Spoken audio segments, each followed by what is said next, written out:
perkenalkan, nama saya Griendi Arsana Saputri dari kelas 10 MIPA 1 SMA Negeri 6 Toraja Utara. Kali ini saya akan membahas tentang pelajaran kelas 10 mengenai manajemen. Untuk mengetahui info lebih lanjut, simak video berikut. Dibahas pada bab ini, yang pertama pengertian manajemen, yang kedua unsur-unsur manajemen, yang ketiga fungsi manajemen, dan keempat bidang-bidang manajemen. 1. Pengertian manajemen. Apa itu manajemen? Kata manajemen berasal dari bahasa Inggris, yakni manage, yang memiliki arti mengatur, merencanakan, mengelola, dan mengusahakan. Manajemen adalah suatu seni atau prinsip yang berkaitan dengan perorganisasian seperti menyusun perencanaan, membangun organisasi, dan perorganisasiannya, penggerakan, serta pengendalian dan pengawasan. Ada pula yang disebut dengan manajemen merupakan suatu proses yang sistematis dalam perorganisasian sehingga dapat dilakukan pengendalian dan pengawasan untuk mencapai tujuan tertentu. 2. Unsur-unsur manajemen. Unsur-unsur manajemen dapat dibagi menjadi 6 bagian.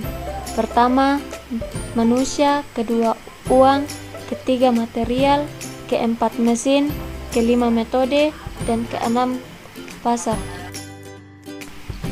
Yang pertama, man atau manusia. Man adalah sebagai tenaga kerja. Kedua, money atau uang. Money adalah sebagai modal untuk pembiayaan seluruh kegiatan perusahaan. Ketiga, material. Material adalah sebagai unsur utama untuk diolah sampai menjadi produk akhir dan unsur diserahkan kepada konsumen. Keempat, mesin. Mesin adalah sebagai fasilitas atau alat penunjang kegiatan perusahaan, baik operasional maupun non-operasional. Kelima, metode atau metode. Pengertian metode adalah suatu proses atau cara sistematis yang digunakan untuk mencapai tujuan tertentu dengan efisiensi. Yang keenam, market atau pasar.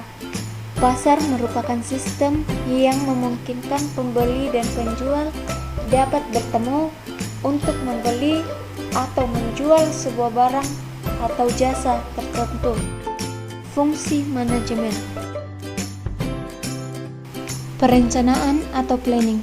Perencanaan adalah proses yang mendefinisikan tujuan dari organisasi, membuat strategi digunakan untuk mencapai tujuan dari organisasi, serta mengembangkan rencana aktivitas kerja organisasi. Pengorganisasian atau organizing.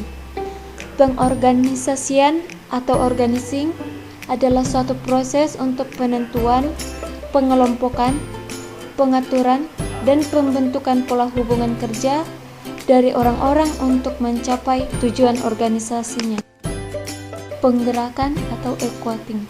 Penggerakan atau equating adalah suatu tindakan untuk mengusahakan agar semua anggota kelompok berusaha untuk mencapai sasaran sesuai dengan perencanaan manajemen dan usaha-usaha organisasi. Pengendalian, pengawasan atau controlling. Pengawasan adalah proses dalam menetapkan ukuran kinerja dan pengambilan tindakan yang dapat mendukung pencapaian hasil yang diharapkan sesuai dengan kinerja yang telah ditetapkan tersebut. Keempat, bidang-bidang manajemen. Yang pertama, manajemen produksi. Manajemen produksi adalah sebuah penataan dari proses pengubahan bahan mentah menjadi suatu produk atau jasa yang memiliki nilai jual. 2. Manajemen pemasaran. Manajemen pemasaran adalah merupakan alat analisis, perencanaan, penerapan, dan pengendalian program yang dirancang untuk menciptakan, membangun, dan mempertahankan pertukaran yang menguntungkan dengan target pasar sasaran dengan maksud untuk mencapai tujuan utama perusahaan, yaitu memperoleh laba. Manajemen administrasi. Manajemen administrasi adalah sebuah usaha dan kegiatan yang berhubungan dengan pengaturan kebijakan di dalam organisasi dengan tujuan agar sasaran organisasi dapat tercapai dengan baik. Demikianlah penjelasan dari saya mengenai materi manajemen. Jika ada tutur kata yang tidak jelas atau tidak dimengerti, mohon dimaafkan.